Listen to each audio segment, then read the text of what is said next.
लोगों के मन में ये भाव न प्रकट हो जाए कि ये तो भगवान कृष्ण परक ग्रंथ है और हम तो राम के पुजारी हैं, अब हम भागवत जी का स्मरण कैसे करें। महर्षि वेदव्यास जी ने सोचा कि अगर मैं शिव का स्मरण करता हूं भागवत के आरंभ में, तो कहीं लोगों के मन में ये न भाव आ जाए कि ये तो शिव परक ग्रंथ है और मैं तो कृष्ण का पुजारी हूं, तो मैं शिव का सेवक कैसे बनूं। कहीं संतोषी माता, दुर्गा माता किसी का नाम नहीं लिया। बोलो जय श्री हरि। बोले केवल एक स्मरण किया। बोले क्या? बोले सत्यम परम धीमहि। बोले जन्माद्यस्य यतोऽन्वयादितिरतस्य चार्थे स्वभिज्ञस्वराट् तेने ब्रह्म हृदयादि कवये मुह्यन्ति यत् सूरया। मुह्यन्ति यत् सूरया। महाराज, जिसके गुणों और कर्मों को जानने के लिए बड़े बड़े सूरी, बड़े बड़े विद्वान मोहित हो जाते हैं, भ्रमित हो जाते हैं। यस्य जन्मादिर्भवति। बोले जिससे इस संसार की उत्पत्ति हुई, जिसके द्वारा इस संसार का पालन हो रहा है, और बोले जिससे इस संसार का प्रलय हो जाता है। बोले ऐसे भगवान विराट स्वरूप स्वराट अपने आप में जो प्रतिष्ठित हो, ऐसे भगवान ब्रह्म आदि कवयो। बोले ऐसे परमात्मा का जो चिंतन करते करते करते करते युग युगांतर कल्प कल्पांतर व्यतीत हो जाते हैं और जिनके गुणों को नहीं जान पाते, जिनके गुणों को जानने का प्रयास करते करते और भ्रमित हो जाते हैं, बोले ऐसे पार ब्रह्म नारायण को मैं वंदन करता हूं। और बोले हैं कैसे वो? बोले तेजो वारी मृदाम यथा विनिमयो यत्र त्रिसर्गो मृषा धाम्नां स्वेन सदा निरस्तकुहकम् सत्यम परम धीमहि। महाराज, वो परमात्मा कैसा है? बोले वो परम सत्य है। सत्यम प्रथम सत्य परम त्रिसत्यम सत्यस्य योनिं निहितं च सत्ये सत्यस्य सत्यम मृत सत्य नेत्रम सत्तात्मकं त्वां शरणं प्रपन्नाः। और महाराज, ऐसे अनादि सत्य को हम वंदन करके और भागवत का आरंभ करते, ऐसे अनादि सत्य का वंदन करते हुए मैं भागवत का शुभारंभ करता हूं कि जिसके बारे में बड़े बड़े कवि कोविद, बड़े बड़े विद्वान, बड़े बड़े मनीषी तत्वज्ञ कभी कभी भ्रमित हो जाते हैं। जैसे कि रास्ते में चलते हुए मार्ग में कभी कभी सूर्य की तेज रश्मियों में कभी कभी थल में जल का आभास होने लग जाता है। कभी कभी आपने देखा होगा कि सड़क पर हम जा रहे हैं और दूर जब हम देखते हैं तो हमें ऐसा लगता है कि थल में भी जल का आभास हो रहा है, क्योंकि सूर्य की रश्मियों में कभी छलके में जल में थल का और थल में जल का आभास होना। बोले उसी प्रकार से ये मेरा परमात्मा है कि जो अजन्मा भी है और जन्म भी धारण करता है और जन्म लेने के बाद भी वो अजन्मा ही कहलाता है। बोलो जय श्री हरि।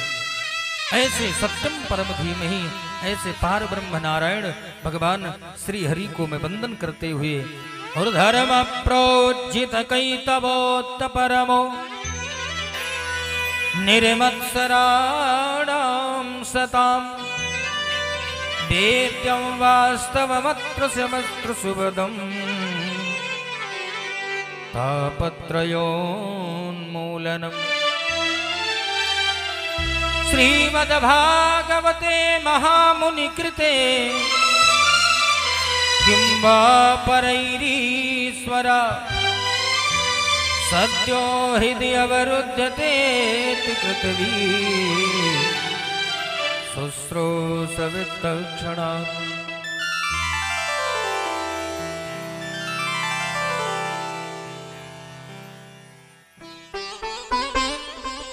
महाराज बड़ी सुंदर बात बताई कि बोले महाराज ये धर्म क्या है।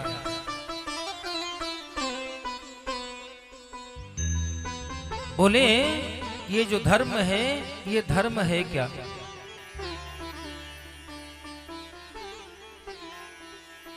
तो दुनिया कुछ भी कहे लेकिन वास्तव में जो परमात्मा से प्रेम करने वाला प्रेमी स्नेही है ना, जो विद्वान है, और हमारे सुखदेव स्वामी ने स्वयं कहा कि जो धर्म है वो धर्म तो हमारे गोविंद ही है। बोलो जय श्री हरि।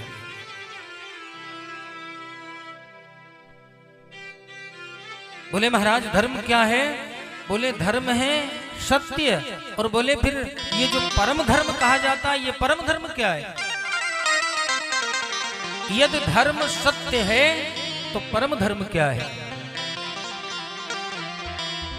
तो बोले सत्य है धर्म और परम धर्म है कृष्ण की कथा।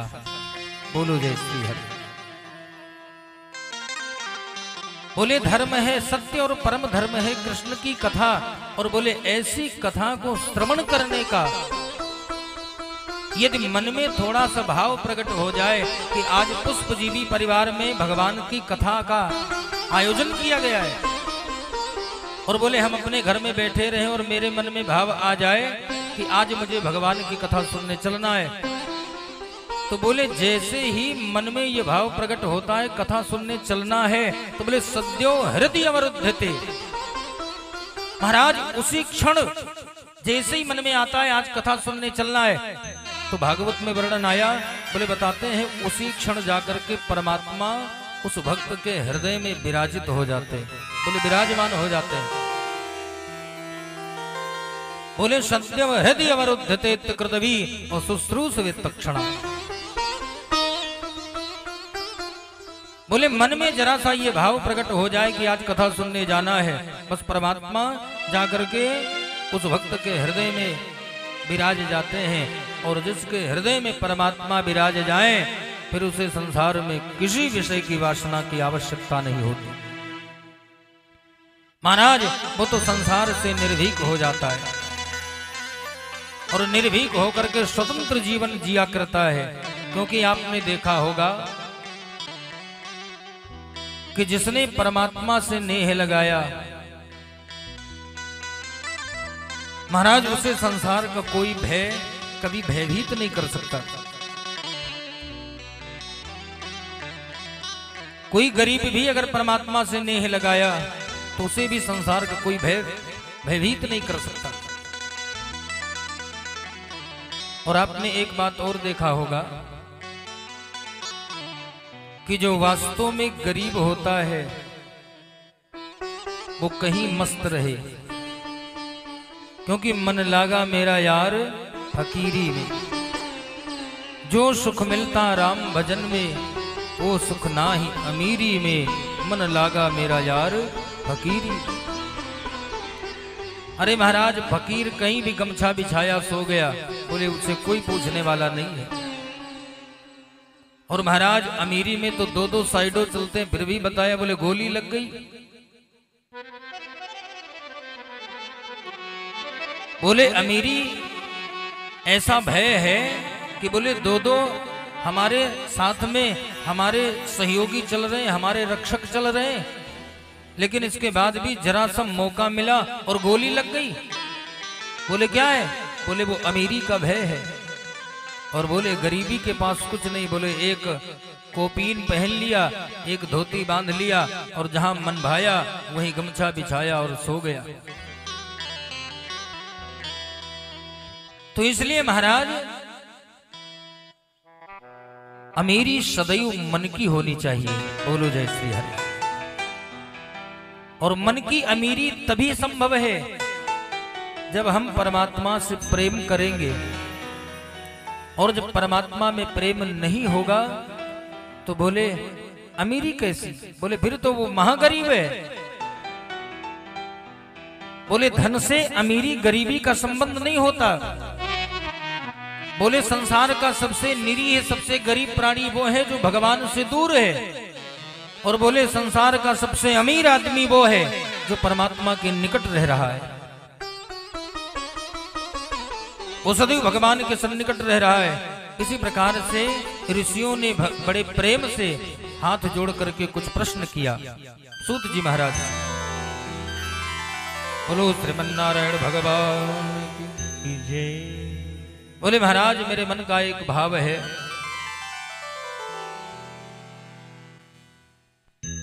कि आपने बड़ी सुंदर बात बताई कि मेरा एक प्रश्न है कि ये भगवान का अजन्मा नाम क्यों पड़ा।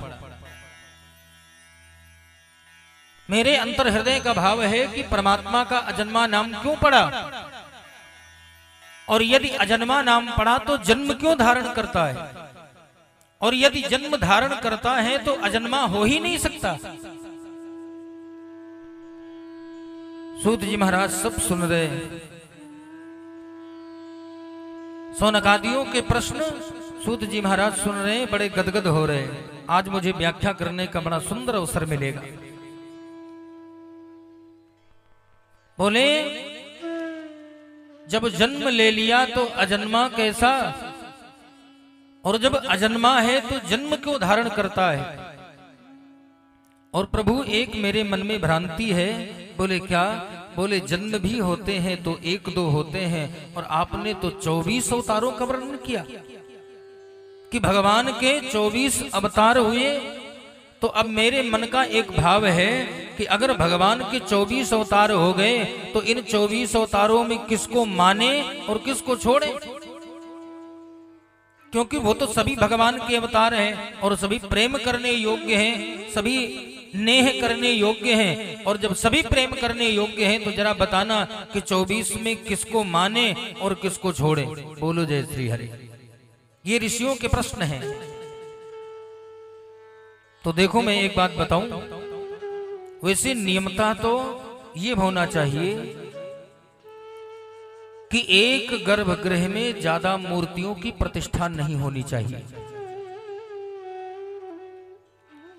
क्योंकि शास्त्र में वेद में जिसकी पैठ नहीं होती वो थोड़ा कभी कभी भ्रमित हो जाता है। एक बूढ़ी माता गई मंदिर में भगवान को भोग लगाने, पूजा करने,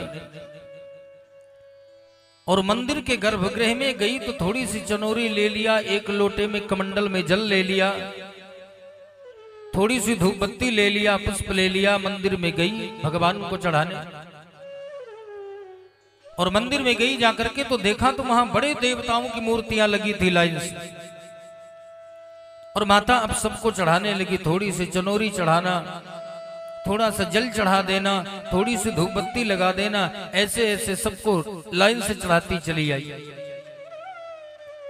इधर शिव परिवार है, इधर दुर्गा माँ का प्रतिबिंब है, इधर हनुमंत लाल जी हैं, इधर संतोषी माता हैं, ऐसे ऐसे पूरा परिवार। महाराज सबको थोड़ा थोड़ा चढ़ाती चढ़ाती चढ़ाती गई। फिर शिव परिवार में पहुंची तो एक बार अपनी टोकरी पर नजर गई तो देखा कि अरे टोकरी में तो सामग्री कम हो गई। तो टोकरी में सामग्री कम हो गई तो थोड़ा थोड़ा सबको चढ़ाया, और सबको चढ़ाते चढ़ाते चढ़ाते अंत में टोकरी की सारी सामग्री खत्म, और बेचारे नंदीश्वर ऐसे ही रह गए। बोलो जय श्री हरि। उनको चढ़ाया नहीं। मंदिर से वापस लौट करके घर जाने लगी तो मन में भाव आया, रास्ते में पहुंची विचार करने लगी, बताओ सबको मैंने चढ़ाया और बेचारे नंदीश्वर को नहीं चढ़ाया। अब नंदीश्वर क्या सोच रहे होंगे बताओ, सबको खिलाया हमको खिलाया नहीं। सबको जल दिया, चनोरी चढ़ाई, धूप बत्ती लगाई, आरती उतारी, और मुझे तो कुछ मिला नहीं। अब तो नाराज हो जाएंगे, और नाराज हो जाएंगे तो मेरा सब कुछ बिगड़ जाएगा। महाराज कभी कभी मेरा मन भ्रमित हो जाता है और मन भ्रमित हो जाता है। क्यों? क्योंकि मुझे ये मालूम नहीं कि केवल रूप अनेक है और वो एक है। केवल रूप अनेक है और देखा जाए तो वास्तव में केवल एक ही है वो। क्योंकि हर देश में तू, हर देश में तू, हर देश में तू, हर देश